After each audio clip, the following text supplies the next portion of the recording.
Hi friends, ശിവാസ് kitchen ലാൻഡിലേക്ക് എല്ലാവർക്കും സ്വാഗതം. ഇന്ന് നമുക്കൊരു ബിരിയാണീൻ്റെ റെസിപ്പി നോക്കിയാലോ. അപ്പോൾ ഞാനിവിടെ ഉണ്ടാക്കാൻ പോകുന്നത് വളരെ ടേസ്റ്റി ആയിട്ടുള്ളൊരു ഞണ്ട് ബിരിയാണിയാണ്. അപ്പോൾ നമുക്കത് എങ്ങനെ ഉണ്ടാക്കുന്നത് നോക്കാം. ബിരിയാണിക്ക് വേണ്ടിയിട്ട് ഞാനിവിടെ ഈ ഒരു ഗ്ലാസ്സിന് 2 ഗ്ലാസ് അരിയാണ് ഇവിടെ എടുത്തിട്ടുള്ളത് കേട്ടോ.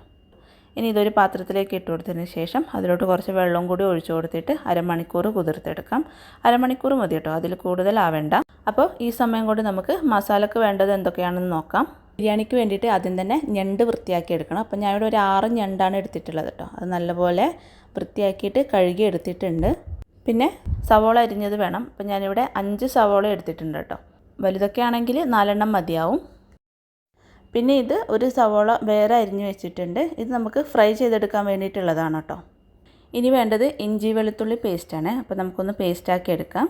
മിക്സിയുടെ ജാറിലോട്ട് ഒരു 6 പച്ചമുളക് ഞാനിവിടെ ഇട്ട് കൊടുത്തിട്ടുണ്ട്. അതിൻ്റെ കൂടെ തന്നെ 6 വലിയ വെളുത്തുള്ളി, ഒരു കഷ്ണം ഇഞ്ചി എന്നിവ ഇട്ട് കൊടുത്തിട്ട് നല്ലപോലെ പേസ്റ്റാക്കി എടുക്കാം.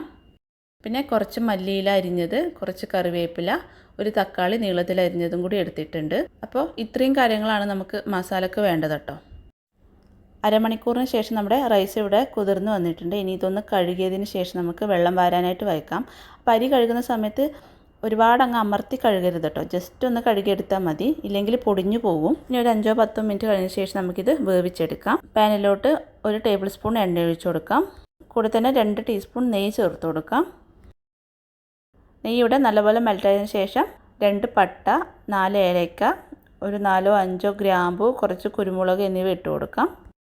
ഇതെല്ലാം പൊട്ടി വന്നതിന് ശേഷം ഇതിലോട്ട് വെള്ളം ഒഴിച്ചു കൊടുക്കുക. അപ്പോൾ ഞാനിവിടെ 4 ഗ്ലാസ് വെള്ളമാണ് ഒഴിച്ചു കൊടുക്കുന്നത് കേട്ടോ. നമ്മൾ 2 ഗ്ലാസ് അരിയാണ് എടുത്തിട്ടുള്ളത്. അപ്പോൾ അതിൻ്റെ നേരെ ഇരട്ടിയായിട്ട് വേണം വെള്ളം ഒഴിച്ചു കൊടുക്കാനായിട്ട്.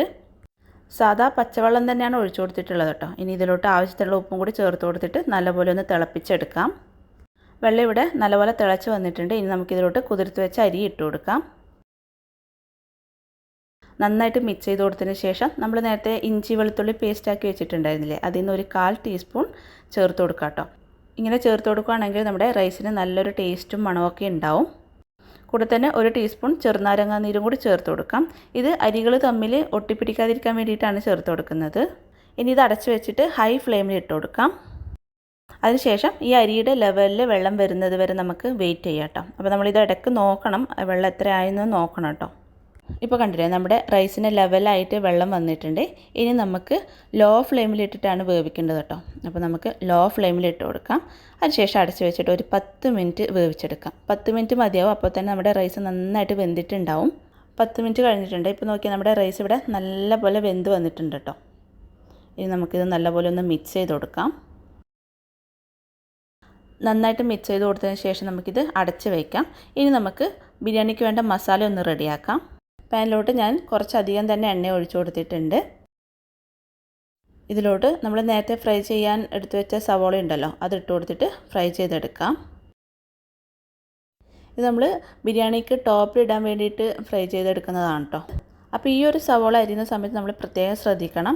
നേരിയതായിട്ടെല്ലാം ഒരുപോലെ തന്നെ അരിയണം കേട്ടോ. എന്നാൽ മാത്രമേ നമുക്ക് ഫ്രൈ ചെയ്തെടുക്കുന്ന സമയത്ത് ഒരുപോലെ ഫ്രൈ ആയിട്ട് കിട്ടുള്ളൂ. സവോള ഇവിടെ നല്ലപോലെ ഫ്രൈ ആയിട്ടുണ്ട്. ഇനി നമുക്ക് ഈ സമയത്ത് കോരി മാറ്റാം. ഇത് വാങ്ങി വെച്ചതിന് ശേഷവും കുറച്ചും കൂടി ബ്രൗൺ കളർ ആവും കേട്ടോ. അതുപോലെ തന്നെ നല്ല ക്രിസ്പി ആയിട്ടുണ്ടാവും. അതിനുശേഷം കുറച്ച് കാഷ്നട്ട് ഇട്ട് കൊടുക്കാം. കാഷ്നട്ട് നല്ലപോലെ മൂത്ത് വന്നതിന് ശേഷം കുറച്ച് കിസ്മിസും കൂടി ഇട്ട് കൊടുക്കാം.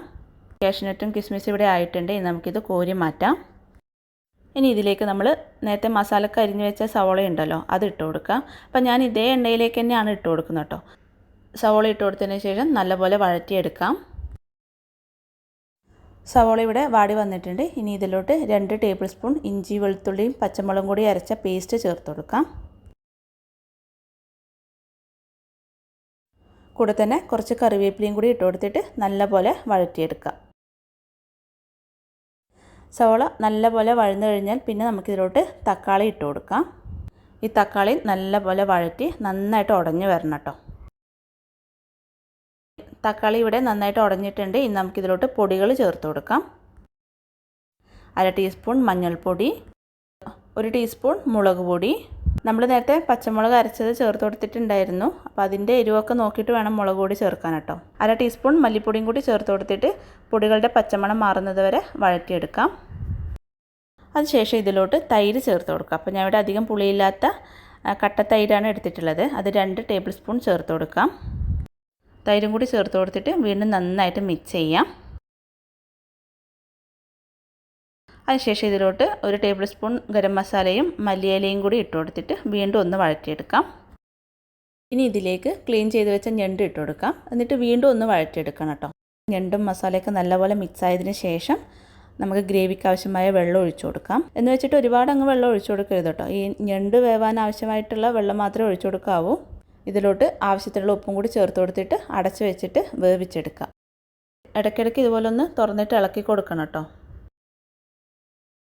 അപ്പോൾ നമ്മുടെ ഞണ്ടൊക്കെ നല്ലപോലെ വെന്ത് വന്നിട്ടുണ്ട്. അതുപോലെ ഇതിലെ വെള്ളമൊക്കെ വറ്റിയിട്ട് നല്ല മസാല ആയിട്ടുണ്ട് കേട്ടോ. അപ്പോൾ നമ്മുടെ ബിരിയാണിക്ക് വേണ്ട മസാല ഇവിടെ റെഡി ആയിട്ടുണ്ട്. ഇനി നമുക്ക് ദം ചെയ്യാം. അപ്പം ഞാൻ ഇതിൽ തന്നെയാണ് ദം ചെയ്യുന്നത് കേട്ടോ. അപ്പോൾ ഇതിൻ്റെ മുകളിലായിട്ട് നമുക്ക് വേവിച്ച് വെച്ച ചോറ് ഇട്ട് കൊടുക്കാം.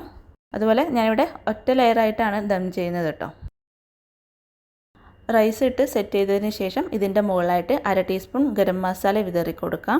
അതിനുശേഷം കുറച്ച് മല്ലിയില വിതറി കൊടുക്കാം. പിന്നെ ഇതിൻ്റെ മുകളിലായിട്ട് നമ്മൾ നേരത്തെ ഫ്രൈ ചെയ്ത് വെച്ച സവോളയില്ലേ അത് ഇട്ട് കൊടുക്കാം. കാഷ്നട്ടും കിസ്മിസും കൂടി ഇട്ട് കൊടുക്കാം.